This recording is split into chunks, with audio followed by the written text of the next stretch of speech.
در ناحیه وسه در پیشروی فرخنده‌ترین جشن ملی 34 سالگی استقلالیت دولتی جمهوری تاجیکستان مشورت اوگوستی آموزگاران دایر کرده شد. معارفچیان ناحیه وسه در صف هزاران زیایان کشور با حس بلند و درک افتخار وطنداری در راه عملی نمودن سیاست سازنده و بنیادکارانه حکومت جمهوری تاجیکستان چاره‌بینی را با نمایش دستاوردهای ساحه معارف شروع نمودند.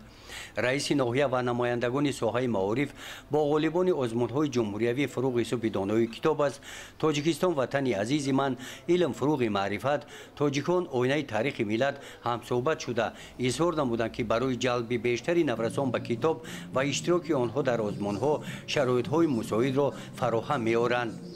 در جمع‌آمد تنتنوی به استقبال سال نو تحصیل رئیس ناحیه وسه عاید دستاوردهای معارفچیان ناحیه فعالیت یک ساله سپریگریده آموزگاران را بهاگذاری کردند. قید کرده شد که در ناحیه 3233 نفر به کار پرشرف آموزگاران مشغول هستند.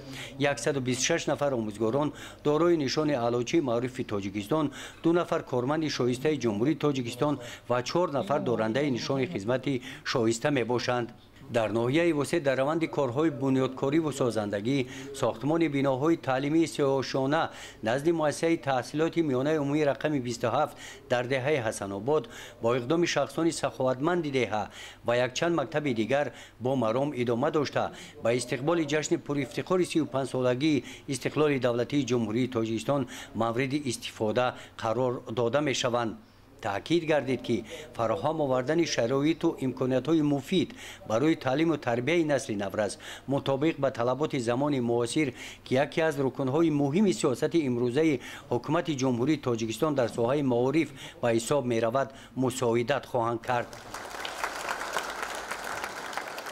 در معروضه مدیر شعبه معارف ناحیه رستم پیرکزاده عاید کنسپت ملی تربیت، کنسپت ملی تحصیلات و دستور هدایت‌های بی‌واسطه اساسگزار اصول وحدت ملی پیشوای ملت پرزیدنت جمهوری تاجیکستان محترم امامعلی رحمان که ضمن پیام خویش ارائه نمودند عاید رفت اجرای آنها از جانب شعبه معارف و مؤسسه‌های تعلیمی بررسی کرده شد. بعد انجام جمع‌آمد تنتنوی در مراسم مکافات سپاری‌ها با آن نفرانی که در ساحه معارف سهم ارزنده گذاشتند آنها با سپاسنامه مقامات اجرایی حکومت دولتی ناحیه قدردانی کرده شدند.